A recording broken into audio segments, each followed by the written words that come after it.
이사야 60장 1절부터 3절 다 같이 시작. 일어나라 빛을 발하라. 이는 내 빛이 이르렀고 여호와의 영광이 내 위에 임하였음이니라.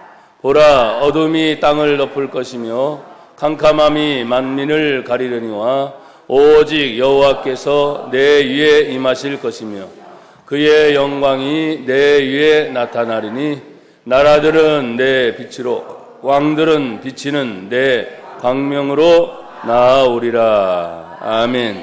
할렐루야. 오늘도 일어나는 여러분이 되기를 축복합니다.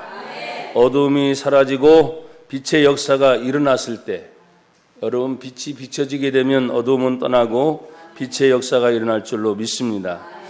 그래서 오늘 본문 제목 같이 합시다. 일어나라 빛을 발하라. 한 번 더요. 일어나라 빛을 발하라.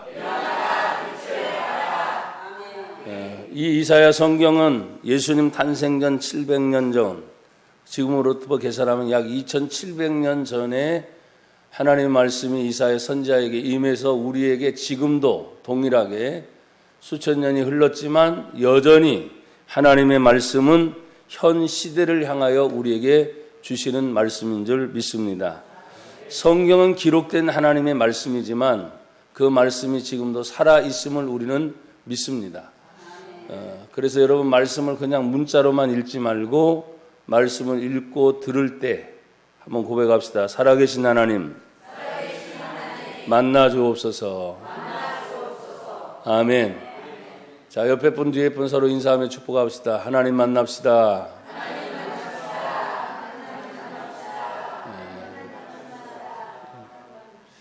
그래서 신앙은 그냥 아는 정도가 아니라 신앙은 살아계신 하나님을 만나는 체험적인 거예요. 체험적인 거.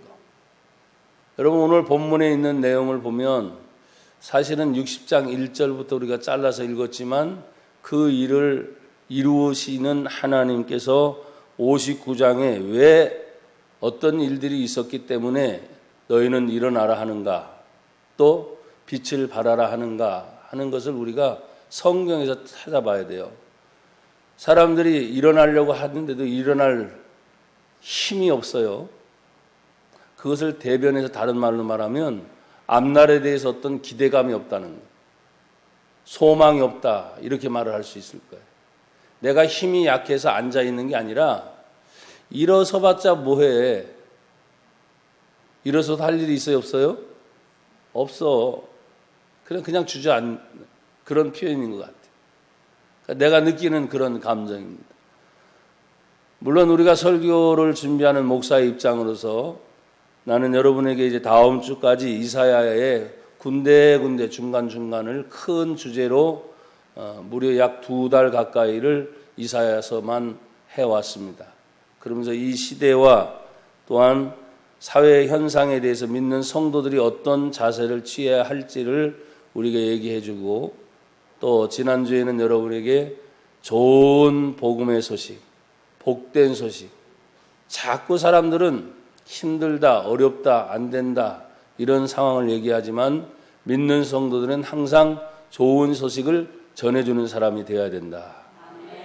그러면 하나님이 전하라고 하는 이 복음의 소식이 전해질 때 결과가 뭐라 그랬어요? 하나님의 구원을 보게 되리라.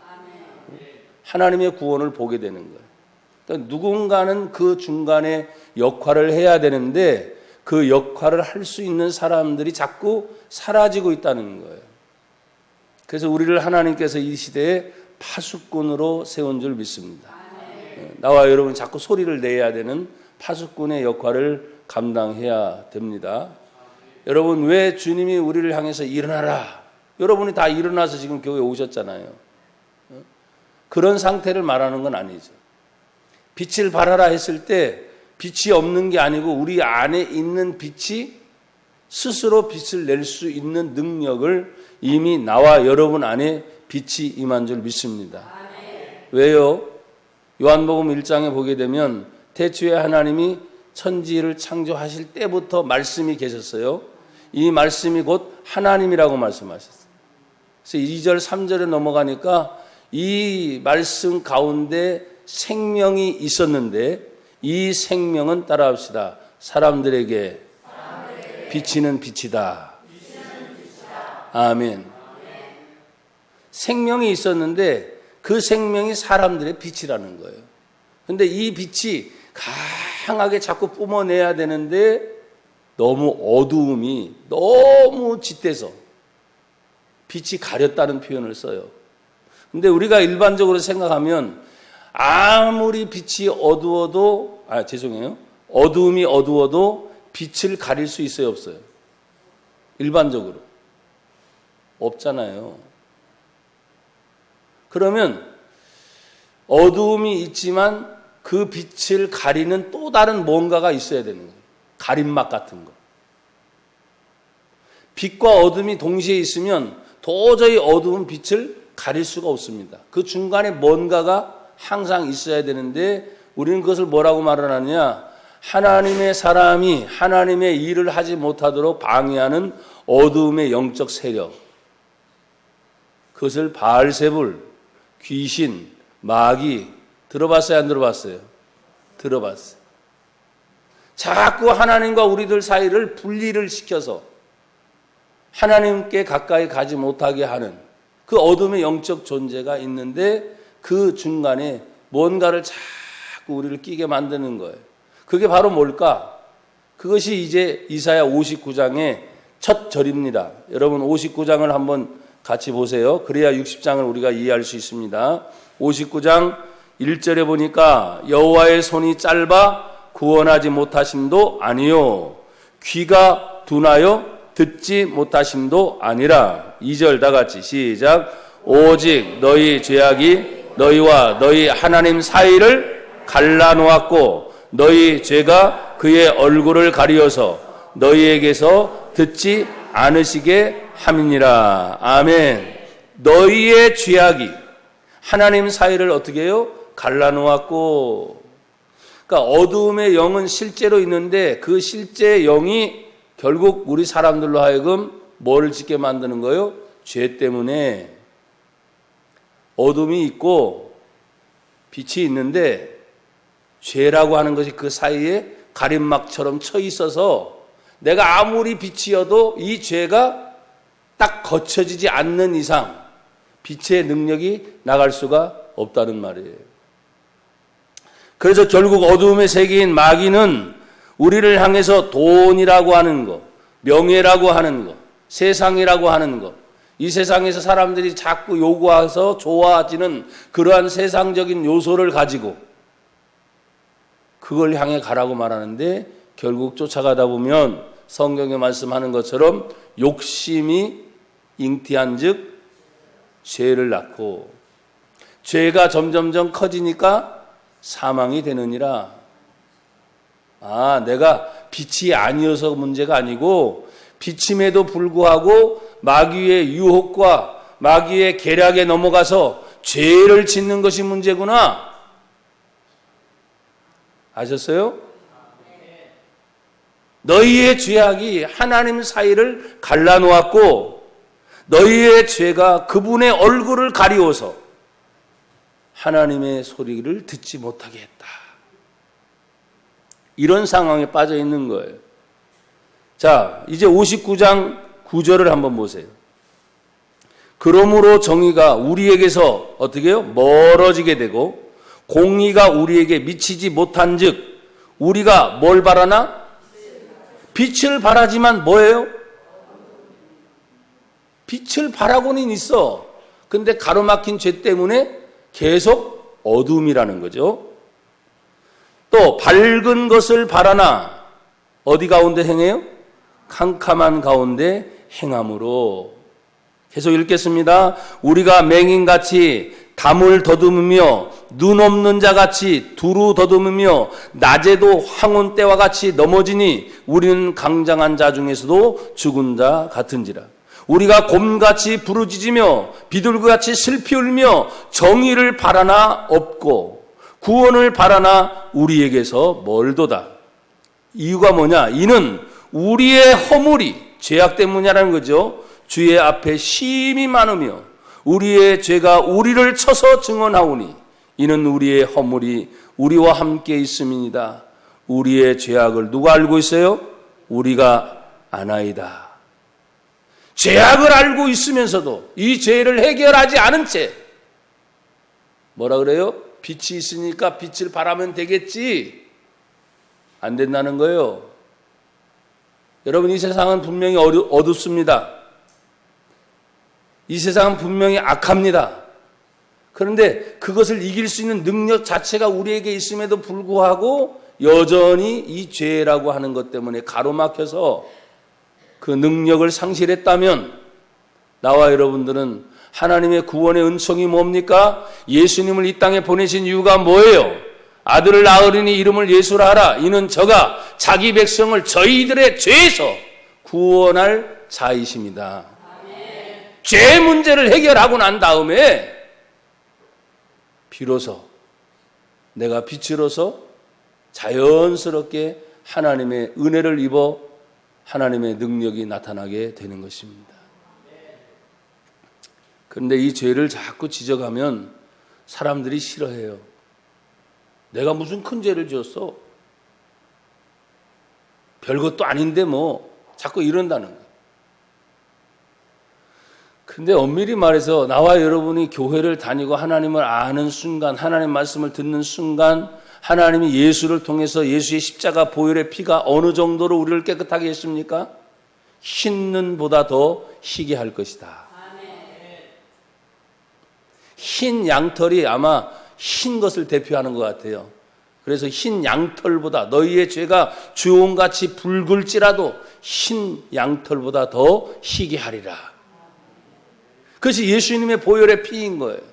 그 십자가의 대속의 죽음이 과연 얼마만큼 우리에게 유효한 하나님의 능력인가를 여러분 생각할 때 교회가 요즘에 죄에 대해서 자꾸 얘기를 안 해요.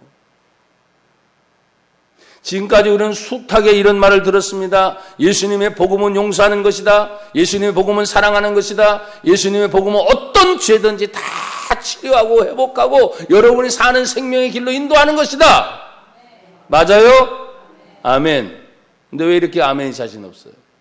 왜? 그 뒤가 뭔지 알기 때문이에요. 빠삭하게.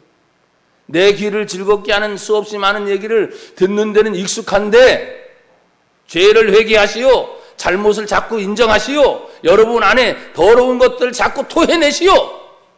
이런 말을 하면 목사님은 어떻다고요? 그래요. 나도 더러워요. 나도 죄인이에요. 나도 뭐라고 하나님 앞에 할 수가 없어요. 그러니까 엎드릴 때마다 하나님, 내가 용서받은 하나님의 사람이지만 여전히 죄악이 많군요. 용서해 주세요. 내 모습 이대로라도 주님 그래도 받아주세요. 그렇게 엎드려 기도하는 거예요. 제가 가끔씩 다른 교회 부흥회를 할 때 예전 같으면 여러분들 들으셨잖아요. 망치 하나만 가지고라도 툭툭 치면은 그냥 팍팍 깨질 것들이 이제는 망치로 때려도 안 깨져. 그러니까 오한마라는 거 있죠. 오한마. 큰 오한마. 그걸 가지고 그냥 대번 그냥 내리쳐야 그때서야 아이고 싶을 정도로 사람들의 마음이 강팍해져가지고. 옛날 같으면 말이죠. 조금만 건드려도 깨닫는 것도 빠르고 은혜 받는 것도 빠르고 끄떡이지 말고 아멘 하세요.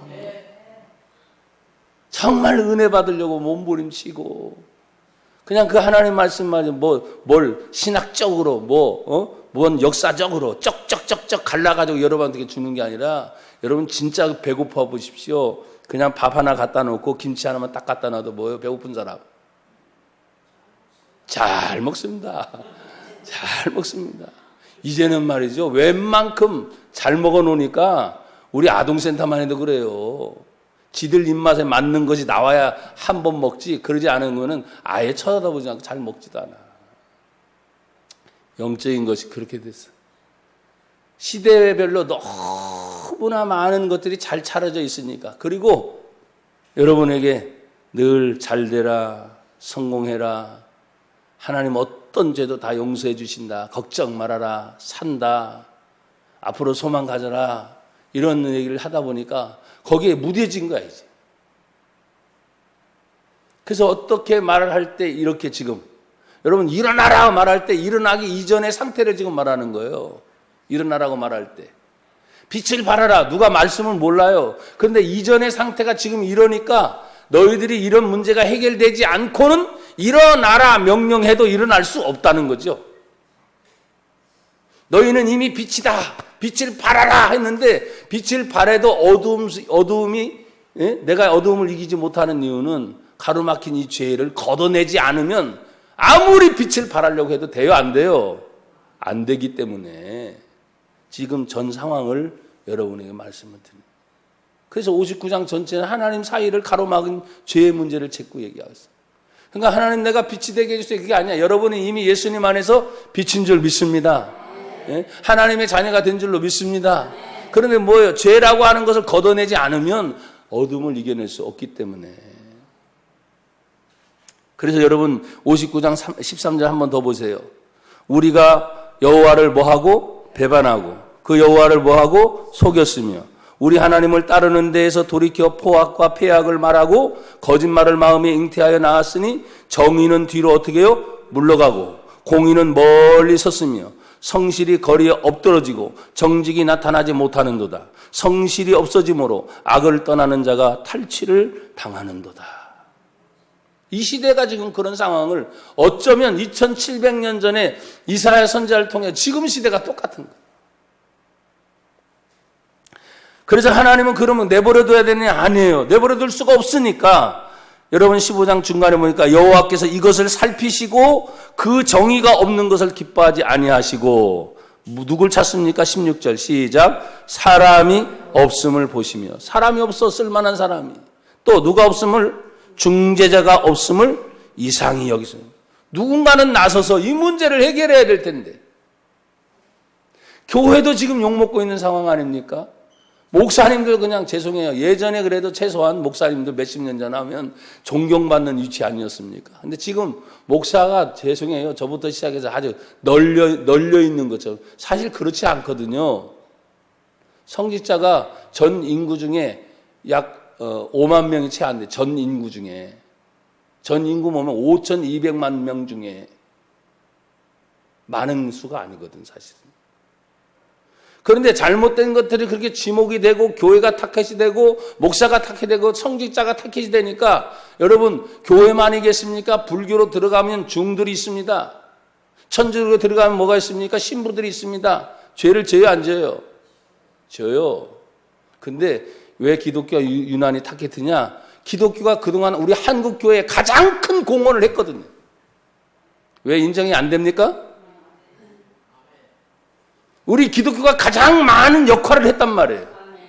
부흥도 가장 많은 부흥을 했고 타켓으로 말하면 가장 큰 타켓이 된 거예요.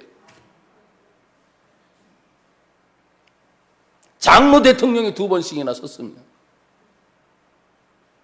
사람들은 말합니다. 건방지게 우리가 찍어서 우리가 만들었다. 언제? 하나님이 하신 거 아니에요? 근데 가다 보면 그런 얘기를 들어. 그런 교만이 어디 있습니까? 여러분 하나님 앞에 가장 크게 부응할 수 있는 그 기회를 2번 다 놓친 거예요. 그 장로 대통령 2분께서 끝나고 났어도 허물이 없고 털어도 터는 것이 없었다면 야 역시 기독교는 다르구나. 엄청난 부응을 했을 겁니다. 2번의 기회를 하나님이 주신 거예요. 근데 실망도 이런 실망이야. 그게 타켓가 되는 거야. 이것 봐라. 그렇다고 할 말이 없습니까? 아닙니다. 여전히 하나님은 사람이 없음을 보시고 중재가 없음을 이상히 여기셨으므로 자기 팔로 스스로 구원을 베푸시고 자기의 공의를 스스로 의지하사 그분이 입으시는 옷들을 보십시오. 17절 다 같이 읽어요. 시작. 공의를 갑옷으로 삼으시며 구원을 자기의 머리에 써서 투구로 삼으시며 보복을 속옷으로 삼으시며 열심을 입어 겉옷으로 삼으시고 할렐루야. 옷을 3가지를 입고 투구를 딱 쓰시는 전장에 나가시는 하나님의 모습.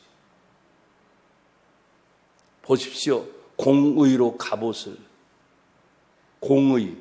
하나님의 절대적 주권과 하나님의 뜻이 아니면 민주주의가 어떻다고요? 공산주의가 어떻다고요? 예, 세상 정치니까 우리는 그렇게 흘러가는 것들을 받아들이지만 절대 하나님의 공의는 마지막에 드러나게 되어 있습니다. 그분의 갑옷이 공의야. 그분의 속옷이 뭐라 그랬어요? 지금 여기요. 보복. 공의의 자체를 대는데 그건 일단 감추어 두셔서 가장 안에 보복은 나중에 하겠다는 거죠. 왜? 회개할 기회를 주십니다. 아멘. 변화될 기회를 주십니다. 회복할 수 있는 기회를 주십니다. 그런데 그것이 아니면 가장 속에 감추어진 보복이라는 속옷을 꺼내야 됩니다. 그런데 여기 또 재미있는 말씀이 있어요. 열심이라고 하는 겉옷을 입으셨다. 이런 모든 일을 하나님은 게으르지 아니하셔요. 사랑하는 성도들이여, 믿음을 가졌다면 열심을 내시기를 축복합니다. 부지런하여 게으르지 말고 열심을 품고 하나님을 섬기라고 했던 로마서 12장에 있는 말씀처럼 성도로서 환경을 탓하고 사회 주변을 탓하고 어떤 때는 날씨를 탓하고 주변에 많이 그러잖아요. 그렇죠? 그러다 보면 내가 게을러질 수가 있어요. 근데 하나님은 속옷은 보복으로 입으시고 그 겉옷을 또 열심으로 입으시고 그 공의라고 하는 갑옷을 딱 입으시고 투구를 뭐라고 쓰셨어요? 구원이다.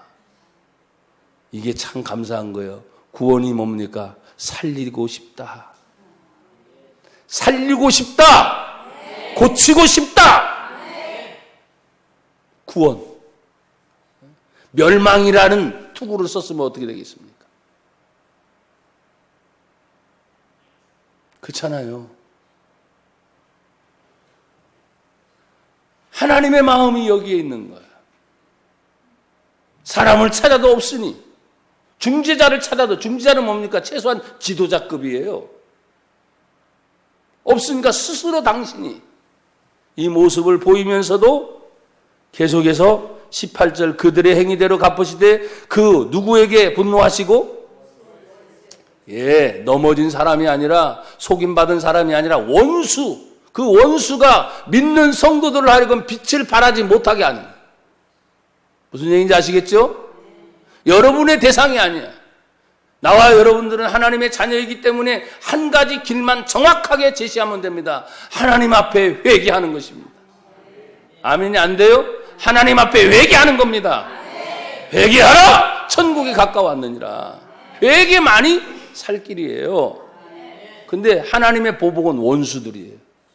그 원수들이 하나님의 자녀인 우리들을 죄짓게 만드는, 그 원수 마귀 사탄의 어둠의 영적인 세력이 빛을 발하여야 될 하나님의 자녀들에게 빛을 발하지 못하도록 죄의 가림막을 쳐놓았으니 하나님은 그 원수들을 향해서 분노하시고 그 원수에게 보응하시고 그 섬들에게 보복하실 것이라. 서쪽에서 여호와의 이름을 두려워합니다. 해돋는 쪽에서 그의 영광을 두려워합니다. 왜? 그 뒤에 읽으세요. 시작. 여호와께서 그 기운에 몰려 급히 흐르는 강물같이 오실 것임이로다. 지금 참 장마철이 되면 저 태평양부터 불어오는 그런 태풍들이 있긴 하지만 비가 엄청 내리면 강줄기가 어마어마하게 늘어나요. 여러분, 쓰나미가 밀려오는 바닷물결의 속도를 여러분에게 뉴스를 통해서 제공한 적이 있죠. 비행기가 달려오는 속도입니다. 빨라요, 늦어요? 우리가 볼 때는 바닷물이 막 밀려올 때 막 서서히 밀려오는 것 같지만 그 속도가 비행기가 날아오는 속도. 그런 큰 강물을 이루고 계곡에서 흐르는 그 물은 빨라요, 늦어요? 그것도 어마어마하게 빨라. 자동차 시속보다 더 빠르니까. KTX 시속보다 더 빠르니까. 여러분, 하나님의 급기운, 하나님의 공의의 강물이 휩쓸러 내려가는 이 표현을 여호와께서 그 기운에 몰려 급히 흐르는 강물처럼 갑자기 오시는 그때,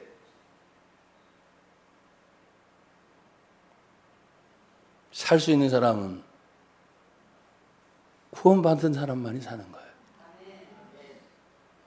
그래서 계곡 물결 가운데도 119 구조대가 파서가 돼야 안 돼요. 파송이 돼요. 자기 혼자는 도저히 못 나와. 그러니까 119 구조대가 어떻게 해요? 들어가서 자기들도 위험에 빠질 수도 있는데 철저하게 그 구조줄이 있잖아요. 그 하나 의지해서 고립된 그 사람들을 어떻게 끄집어내와요. 오늘날 교회가, 성도들이 놀러가서 그 자리에서 노는 게 아니고 119 구조대처럼 생명 걸고 또 다른 생명을 살리는 사람이 돼야 되는 거예요. 그가 누굽니까? 바로 저와 여러분들이어야 돼요. 교회 다니면서 안식하려고만 하지 말고, 교회 다니면서 사람들은 자꾸 얘기를 해요. 예수 믿으면 평안합니다. 맞지요? 복이니까. 예수 믿으면 복 받습니다. 왜 아멘들을 또 안 하셔? 예수 믿으면 앞날에 걱정하지 마십시오. 주님이 우리와 동행하시니 어려워도 소망입니다. 아멘. 가난해도 소망입니다. 아파도 소망입니다. 왜? 주님이 함께 하십니까? 그 임재함과 동행함을 느끼는 사람은 감사하지만 이 급히 몰려오는 하나님의 공의의 물결에 쓸려서 죽어가는 수많은 영혼들을 생각할 때 그들 중에 구원에 내야 할 하나님의 백성들이 있다면, 일반 시민은 할 수 없죠. 119 구조대원이 평상시 훈련을 받은 사람들. 그리고 자, 어디에서 지금 구조신환이 왔으니 빨리 나아가라. 그래서 방송 중에, 광고 중에 짜장면을 먹다가 구조대원이 뛰어나가는 게 나오는데 하루에 4분에 한 번꼴로 119를 부르는 구조 요청이 있대요. 그러니까 점심 때 뭐 먹으려다가 띠리릭 울리면 어떻게 합니까? 그냥 가는 거예요. 일반 사람 같으면 뭐예요? 에이, 재수없어. 짜장면 먹을 때. 또 평범한 사람 같은 건 뭡니까? 아이, 짜장면 먹고 가자. 오늘날 성도들이 의식 구조가 구조대의 역할을 하느냐, 아니면 저 바닷가에 가서 피석객길로 그냥 쫙 노는 것으로 구경 삼아 신앙생활 하느냐, 두 가지 차이가 있습니다. 늘 구조대의 의식을 갖는 사람은 이 사람이 휴가철에 갔다가도 뭡니까? 구조대의 양상을 버릴 수가 없어. 휴가 갔어도 어떻게 합니까? 그의 눈에 보이는 건 늘 사람들을 살리는 것만 보여요. 휴가 하지 말라는 말이 아닙니다. 지금 휴가철이니까. 그렇지만 의식 자체가 구조대원이면 어디 가든지 휴식하고 있으면서도 사람 살릴 것만 생각해. 교인이, 성도가, 주의 종이 어떤 자세로 사는가?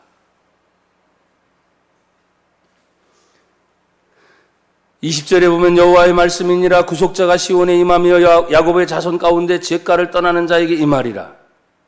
죄악을 떠나는 자가 삽니다. 21절 여호와께서 이르시되 내가 그들과 세운 나의 언약이 이러하니라. 곧 내 위에 있는 나의 영, 내 입에 둔 나의 말, 이제부터 영원토록 내 입에서, 내 후손의 입에서, 내 후손의 후손의 입에서 떠나지 아니하리라. 여호와의 말씀이니라. 이 말씀을 받은 너희는 일어나라. 이게 이제 되는 거예요. 말씀을 받지 못한 자는 할 수가 없어. 구조대의 사명이 없는 자는 구조시킬 자체도 몰라. 방법도 몰라. 도리어 구조하다가 자기가, 일반 사람들은 구조하다가 자기가 죽을 수도 있어.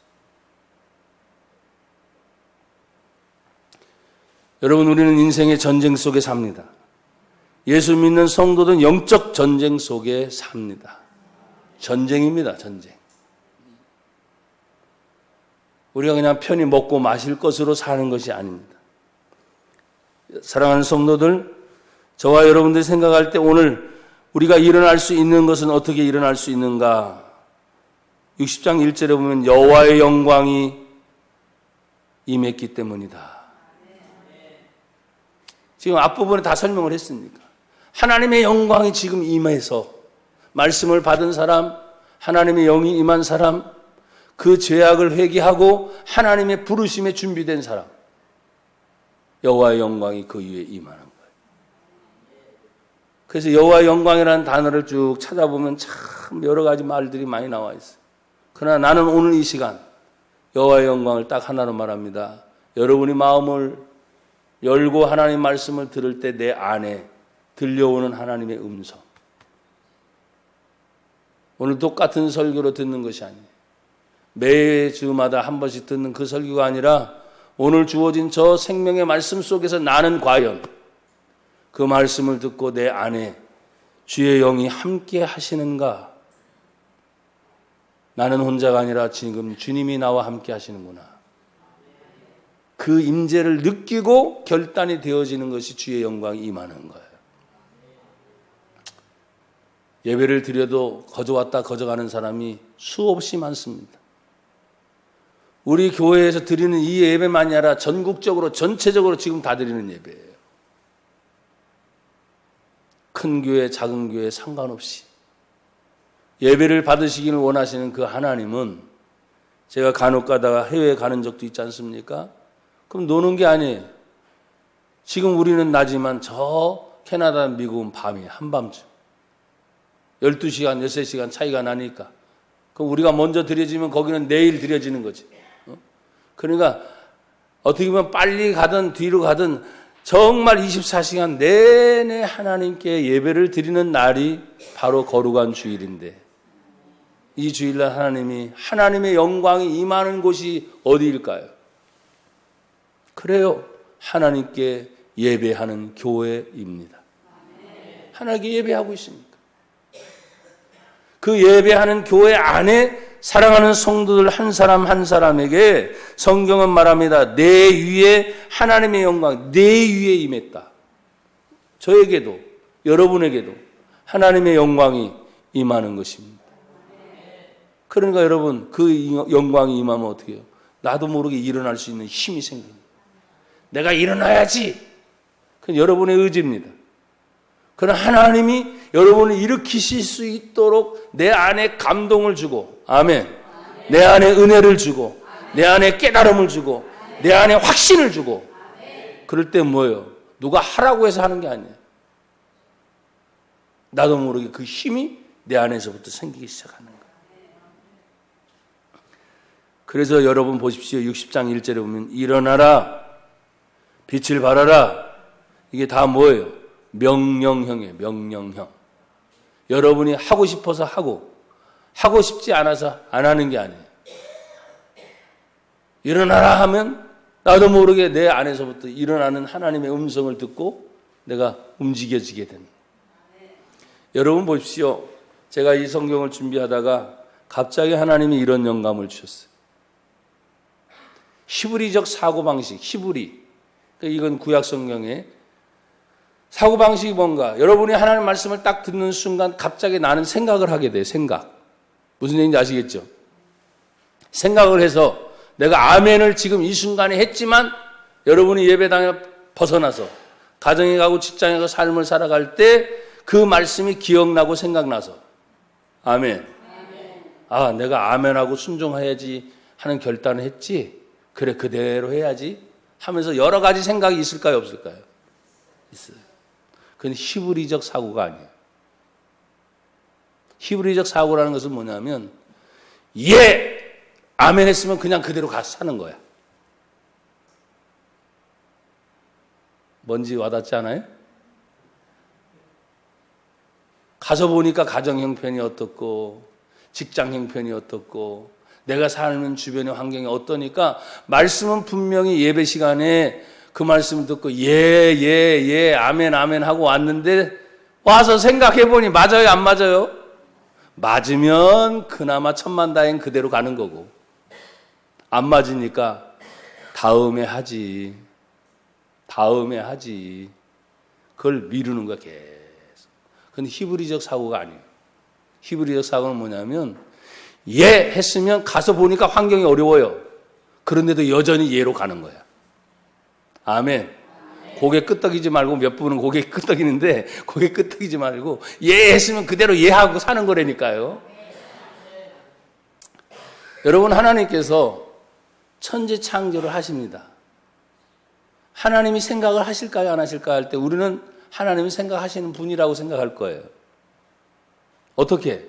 예를 들자면, 태초에 하나님이 천지를 창조하시니라 땅이 혼돈하여 그 가운데 하나님의 신이 운영을 하고 있을 때 제일 먼저 하나님이 가라사대 빛이 있으라 하면 빛이 있는 거죠.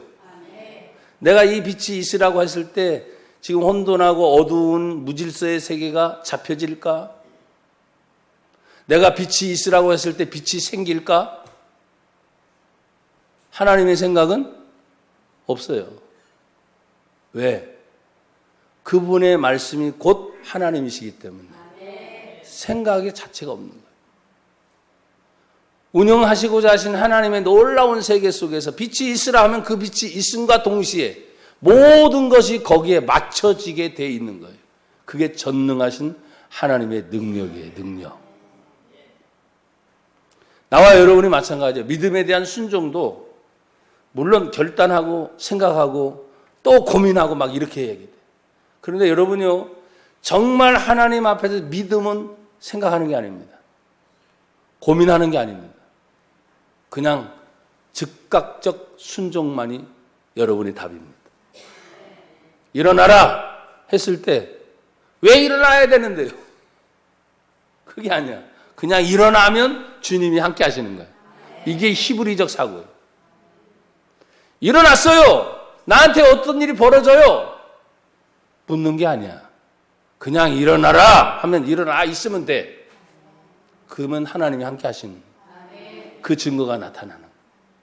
여러분, 빛을 발하라고 했을 때 빛을 발할 수 있는 능력이 이미 우리는 있음에도 불구하고 59장을 여러분 전제에서 다 설명했잖아요.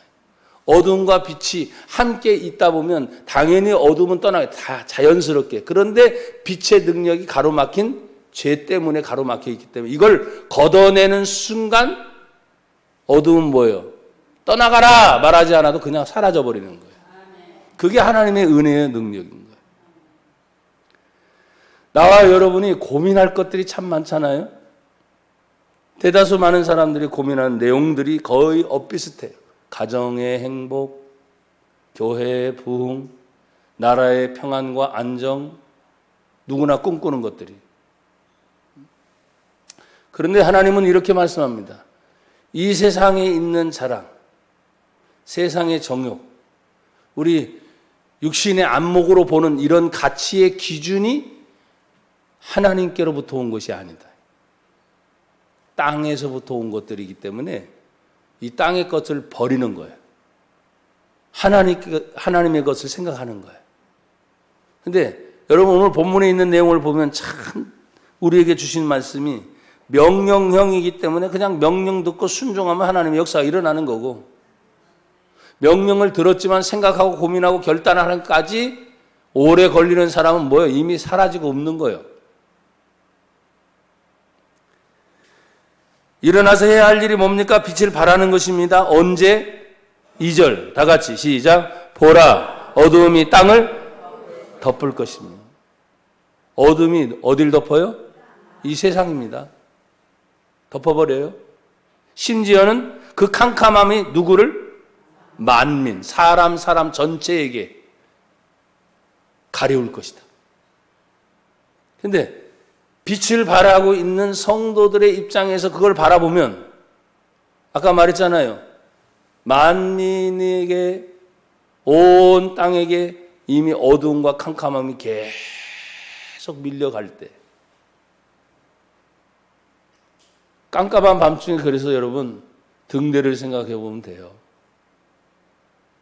등대가 꼭 필요한 이유.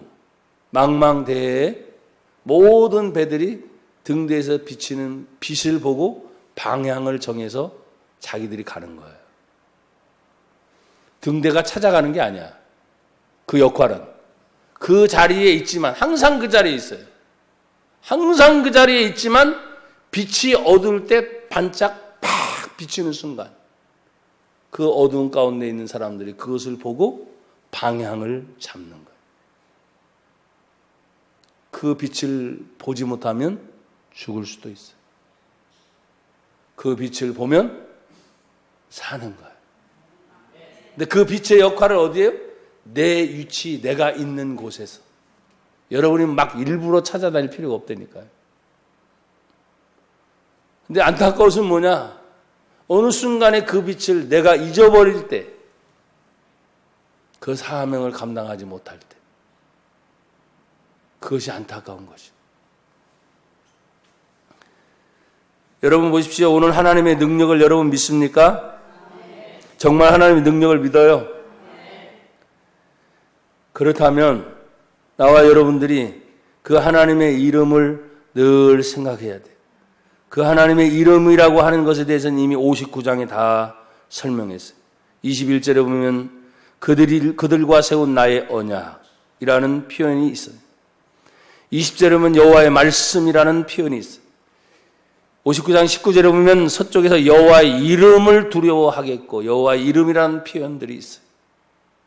그러면 나와 여러분들이 하나님의 능력은 어디에서 오는가? 오직 그의 이름의 능력이다.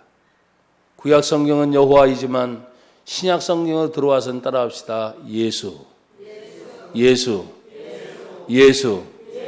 오래간만에 합시다. 오직, 중심, 절대. 한 번 더. 오직, 중심, 절대. 예수라는 그 이름. 그 이름 앞에 나와 여러분이 먼저 순종하고 복종하는 것입니다. 여러분, 하나님의 그 능력이 다른 데 있지 않아요. 원수는 보응하고 원수는 보복하시고 원수를 향해서 분노하시지만 하나님의 백성들을 향해서는 여전히 당신의 빛을 가지고 있는 그 백성들을 향해서 그 위에 하나님의 영광이 뭐예요? 머물러 계시기를 원하셔요. 교회가 아무리 타락했다고 하더라도, 성도들이 아무리 타락했다 할지라도 예수의 십자가의 공로가 뭔지 아십니까? 완전한 용서입니다. 세상 사람들이 아무리 비난하고 조롱하고 욕을 한다 할지라도 하나님의 자녀는 영원한 하나님의 자녀입니다. 이것을 여러분이 확실히 가지고 있어야 돼요. 그래서 혹자는 말하기를 자녀인데 어떻게 죄를 지을 수 있어? 이래요. 예, 죄 지을 수 있습니다. 돈 때문에, 명예 때문에, 사람 때문에, 환경 때문에. 근데 그것을 작용하고 있는 그 어둠의 원수의 세력이 나와 여러분보다 훨씬 강하거든. 그 유혹하는 것이 너무나 교묘하거든. 그 속임수가 너무나 진짜 같거든요. 여러분 지금 화분이 여기에 있어요. 이거 진짜예요, 가짜예요? 가짜를 하나 갖다 놓고 진짜 좀 똑같은 거 하면 구분을 아마 여러분 힘들 거예요. 여기 있는 것은 진짜입니다. 이뻐요? 예. 바꿔놓으니까 훨씬 이쁘네. 이뻐요. 진짜. 근데 가짜도 진짜처럼 만들어놔. 사람들에게 뭐예요? 착각을 일으켜. 원수 마귀의 계략이라는 게 그래요. 원수 마귀의 계략이 가짜가 정말 진짜보다 더 진짜 같아. 그래서 예를 듭니다. 돈이 하나님이에요, 아니에요? 돈이 하나님이에요, 아니에요? 아닌 건 여러분 분명히 알잖아요. 근데 돈을 하나님처럼 만들어 놔요. 이해가 되세요? 분명히 여러분들은 아니라고 했어. 그런데 보이지 않는 하나님은 없어도 돈이 없어서는 못 살 사람이 너무나 많아. 그게 하나님이지 뭐야. 돈 없어서는 못 산대. 돈 없어서. 돈 없으면 못 살아요? 없고 있는 것의 차이가 아니에요. 있느냐 없느냐 이런 차이가 아니라 내가 쓸 수 있는 것에 대한 부분이, 그건 상대적인 거죠. 근데 그 상대적인 것을 절대적인 하나님의 자리에 딱 갖다 놓고 여러분은 시험을 하기 시작하는 거예요. 하나님 절대적인 분이죠. 하나님 절대적인 분이잖아요. 그래서 나와 여러분이 고민하는 게 뭐냐면 절대적인 하나님과 상대적인 돈의 하나님. 절대적으로 신뢰하느냐, 상대적인 이 돈이 하나님의 자리에서 여러분과 저를 흔들고 있는 거예요. 이게 마귀의 역사죠. 여러분 이길 수 있을까요? 이길 수 있죠. 왜? 그래서 하나님의 영광이 필요한 하나님의 영광. 사랑하는 여러분, 오늘 내 위에 임하고 내 위에 나타날 것이다 말했습니다. 그 빛이 임하는 순간부터 성경을 보십시오. 3절에 보면 나라들은 네 빛으로 나올 것이다. 왕들은 비치고 있는 내 광명으로 나올 것이다 그랬어요. 빛과 광명은 다 똑같은 내용이지만 나라에 의해서 빛으로, 왕들은 광명으로. 내가 그 자리에 있는데도 불구하고 찾아오기 시작한다는 거예요. 나는 여러분에게 언젠가 이런 말을 했습니다. 여러분이 돈을 쫓아가지 마세요. 여러분이 사람을 쫓아가지 마세요. 여러분이 세상을 쫓아가지 마세요. 도리어 여러분이 하나님을 만나는 전능한 그 자리에 있다면, 여러분이 정말 하나님의 영광이 머무는 그 자리에 있다면 돈이 여러분을 찾아올 것입니다. 그래서 하나님의 은혜를 받는 게 더 중요해요. 사람을 쫓아가는 게 아니라 사람이 여러분을 쫓아오게 될 거예요. 그게 하나님의 원리예요. 일어나라 빛을 발하라 명령이지요. 그 명령에 순종할 하나님의 사람을 지금도 찾고 계세요. 우리 교회가 그 명령에 순종하는 교회가 됩시다. 우리 성도들이 그 명령에 순종하는 성도들이 됩시다. 하나님 감사합니다. 오늘도 말씀을 들었습니다. 주님의 말씀 앞에 순종하여 주의 영광의 빛을 드러내는 교회와 성도의 모습으로 살게 하옵소서. 예수님의 이름으로 기도합니다. 아멘.